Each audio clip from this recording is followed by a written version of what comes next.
आज तक लोगों को नहीं मालूम कि पूजन करने बैठते हैं तो सबसे पहले क्या करते हैं। पर सबसे पहला काम मंदिर में बिना पंडित के सबसे पहला काम कौन सा होता है? तो सबसे पहला काम होता है भगवान को धन्यवाद देना कि आज भी आपने मुझे इस मंदिर में आपका दीदार कराने के लिए, दर्शन कराने के लिए बोला। अगर पंडित साथ में होगा तो पहले वो मंत्र बोलेगा, स्वस्ति वाचन करेगा। स्वस्ति वाचन करने में उसको अर्थात भगवान के लिए भी प्रसन्नता और आपके लिए भी प्रसन्नता। पर आपके पास कोई ब्राह्मण नहीं, आपको कोई स्तुति नहीं आती, आपको कोई मंत्र नहीं आता, आपको कोई साधना नहीं आती, आपको कोई तप नहीं आता, पर आप इतना तो कर सकते हो कि भगवान के मंदिर में जाकर उनको धन्यवाद दे सकते हो कि तेरी कृपा है जो मुझे चलकर यहां तक बुला लिया, 2 कदम चलाया, यहां तक बुलाया, ये तेरी कृपा है। और बड़ी कृपा करी जो डलिया भर के पूजन का सामान भी लाई, बड़ी कृपा करी जो दूध भरकर भी लाई, बड़ी कृपा करी जो कलश भरकर भी लाई। कितने लोगों का फायदा है कलश भरकर मंदिर ले जाने में? देखिए जरा कितने लोगों का फायदा। हिंदू धर्म में विष्णु पुराण में, पद्म पुराण में लिखा है, सौभाग्यवती नारी जब भरा हुआ पानी का लोटा लेकर कलश लेकर जाती है और उसको देखकर कोई व्यक्ति निकल कर चले जाता है तो जिस काम के लिए जाता है वो काम सफल हो जाता है। मंदिर का ही लोटा, मंदिर का ही पानी, सिर पे पल्लू लेके हर हर महादेव बस शिव जी के चढ़ा रही और इतने प्रेम से रिझा रही। अब फ्री का पानी था तो एक लोटे में मन भी नहीं माने। अरे करा तो भगवान के सम्मुख में पहुंचकर अगर आप जल का पात्र भी लेकर जा रहे हो, भरा हुआ लेकर जा रहे हो, तो कितनी प्रसन्नता की बात है। हिंदू धर्म की रीति है, जिस पात्र को हम जल चढ़ाने लेकर जाते हैं उस पात्र में भगवान के चरणों का जल लाते हैं, खाली पात्र नहीं लाते। क्या लाते हैं? भगवान के चरणों का जल। उस चरणोदक को लेकर आए, घर में रखा, सबने अपने नैनों में लगाया, हृदय में लगाया, चित्तवृत्ति में लगाया। खाली पात्र हम लेकर वापस नहीं आ रहे हैं।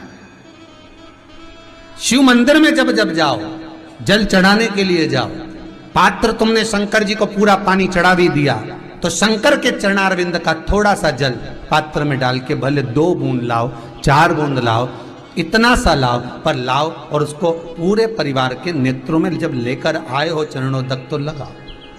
पर खाली पात्र नहीं लेकर आना। खाली पात्र लाने में ध्यान दीजिए, जब आप पूरा जल समर्पित कर देते हैं, जल समर्पित भी पूरा करना है।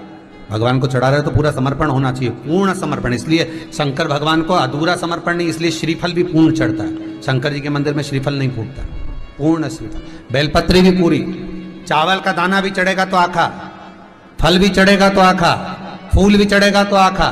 भगवान को कोई चीज खंडित नहीं चढ़ती, शिव जी को जल भी चढ़ेगा तो पूर्ण।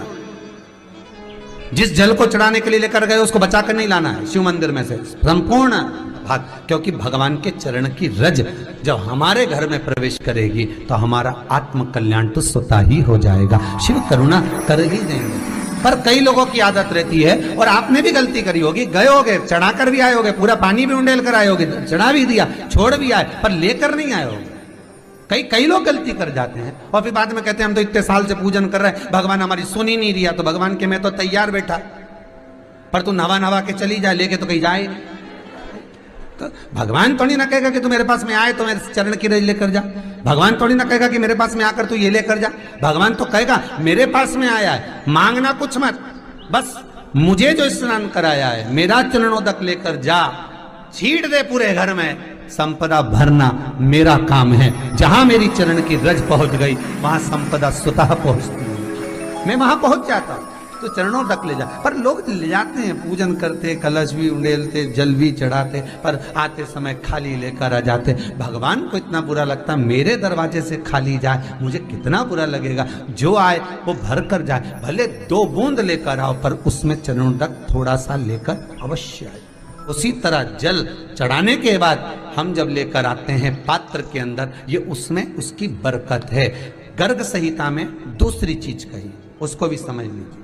गर्ग संहिता में कहा गया, जब आप घर से जल लेकर जाते हो भरकर, तो ये सृष्टि की जितनी नदियां हैं, पृथ्वी पर जितनी नदियां विद्यमान हैं, जितने तालाब, जितने सरोवर, जितने कुंड, जितने विराजमान हैं, उन सारे तीर्थों का जल जब आप घर से लेकर निकलते हो तो वो तीर्थ का संपूर्ण जल आपके कलश में आ जाता है। और जब आप उस जल को शिव पर समर्पित कर देती हो और 2 बूंद चरणादक लेकर जब जाती हो तो शिव महापुराण गर्ग संहिता पद्म पुराण कहती है वो जल साधारण नहीं रहता, वो गंगा जल बनकर तुम्हारे घर को पवित्र करने के लिए पहुंच जाता है। वो पवित्र गंगा जल बन जाता, उसको लेकर प्रवेश कर जाता। हम बार बार कहेंगे भगवान के मंदिर जब भी जाओ ना, चेहरे पर प्रसन्नता होना चाहिए।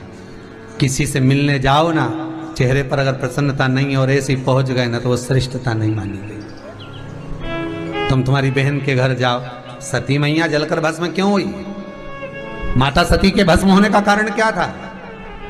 सती को पिता पर जितना क्रोध आया उससे ज्यादा क्रोध सती माता को अपनी बहनों पर आया कि मेरी इतनी बहन, ये 60 की 60 बहन मेरे सामने खड़ी रही और मैं आई तो प्रेम से मुस्कुराई तक नहीं।